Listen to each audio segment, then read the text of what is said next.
To do the same shit I did earlier. I have to do the same shit I did earlier.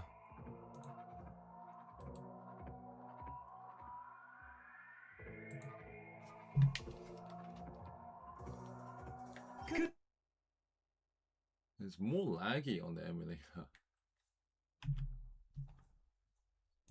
Oh my god, it's good.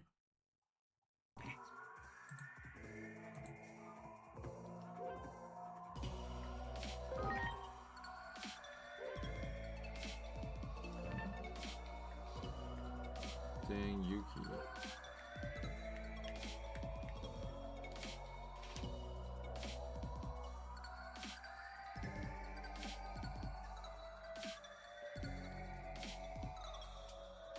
It's from the game, yeah.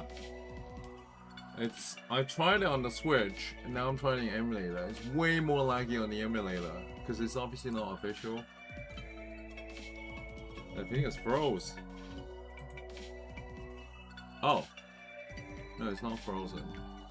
So hang on.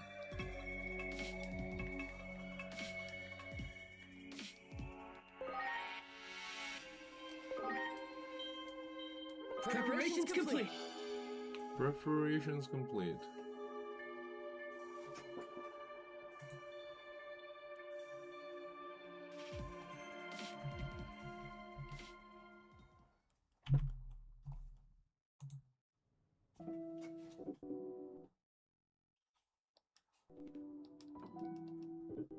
What's the stream deck?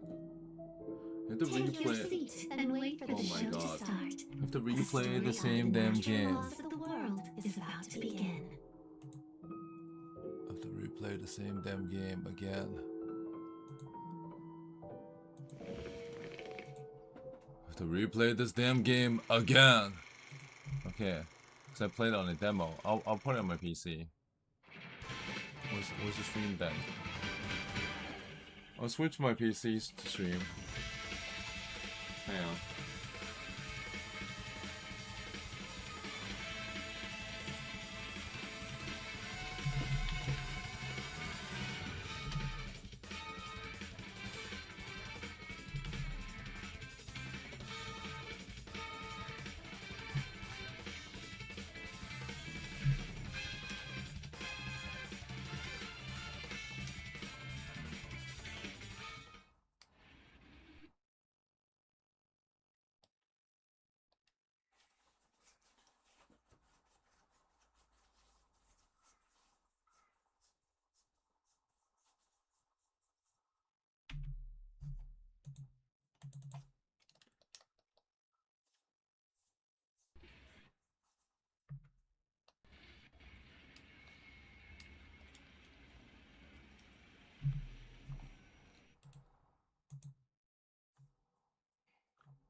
Nah, I can't be asked playing this again. It's too laggy. Fuck this, man.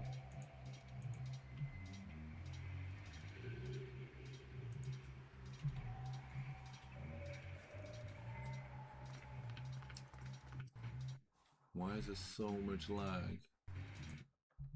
Why is there so much lag?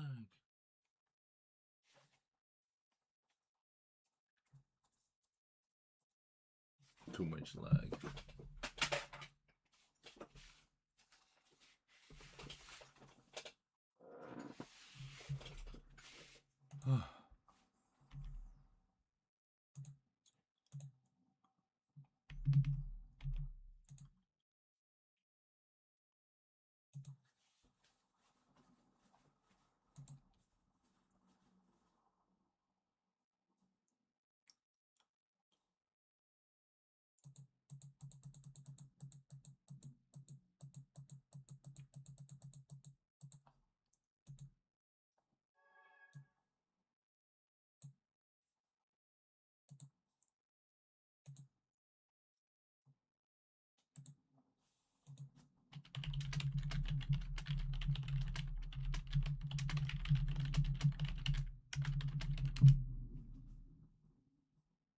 Lab, and I've known people in other domains like that. They're absolutely paranoid about shipping something out for the world to see it. And of course, like no one wants to put stuff out in the world that isn't right, and God forbid it could be wrong, but or that's going to embarrass us.